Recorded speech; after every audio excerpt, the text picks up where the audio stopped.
E aí galera, mais um vídeo hoje do nosso quadro Pelo Mundo, que eu sempre trago uma abordagem internacional de relevância. Mais uma vez, Estados Unidos e China estarão no centro do debate. Eu queria destacar uma aproximação que está ocorrendo entre a OPEP, Organização dos Países Exportadores de Petróleo, e a China. É interessante entender que essa aproximação tem uma simbologia internacional. Desde sempre, os Estados Unidos acabaram tendo uma proximidade muito forte com essa instituição do Oriente Médio.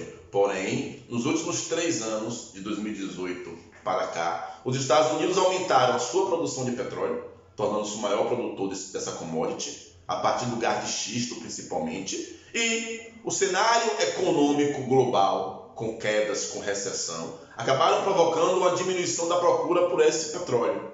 Resultado, excesso de produção, lei da oferta e procura sempre agindo, diminuição do valor do preço do petróleo internacionalmente. A ponto, por exemplo, do petróleo WTI, que é a referência do preço do petróleo nos Estados Unidos, ter praticamente chegado a valores negativos. Isso é uma história para um outro vídeo. O que eu quero destacar, a OPEP foi uma instituição criada a partir da década de 1960, influenciada pelo pan-arabismo, influenciada por toda uma discussão dos países subdesenvolvidos em ganhar destaque no cenário internacional. E do ponto de vista regional, os países do Oriente Médio, ricos em petróleo, estavam incomodados com o excesso de domínio de sua riqueza petrolífera por parte de empresas multinacionais, as chamadas Sete Mães, onde faziam parte empresas como a Texaco, a Mobil, a AES, a Chevron, grandes empresas do cenário internacional. O que ocorre? Essa OPEP foi criada, mostrou força a partir da década de 70, com a grande crise do petróleo de 1973, abalou a economia do mundo inteira, inclusive a do Brasil, significou para o Brasil o fim do milagre brasileiro.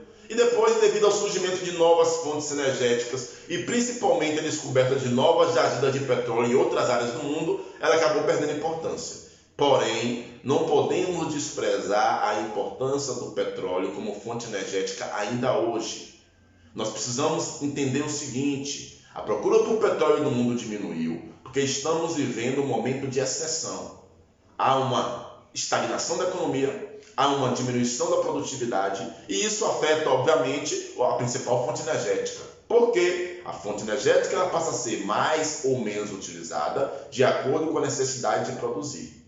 Acredito que essa fase de petróleo com preços baixos vai passar, assim que a economia no mundo for retomada. E aí a China, com a OPEP, fizeram uma espécie de pacto de estabilização do preço do petróleo no cenário internacional. E aí a gente tem que prever o futuro, tem que imaginar o futuro, melhor dizendo.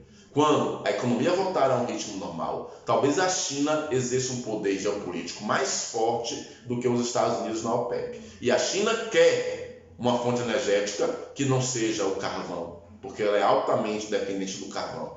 E aí o Oriente Médio pode ser um grande fornecedor para os chineses. A gente vê o tabuleiro do xadrez internacional em andamento, em movimento. E devido a uma política xenofóbica, nacionalista, protecionista, cheia de discursos ideológicos e vazios de ideias, nós vemos os Estados Unidos perdendo o seu poder de influência em várias partes do mundo.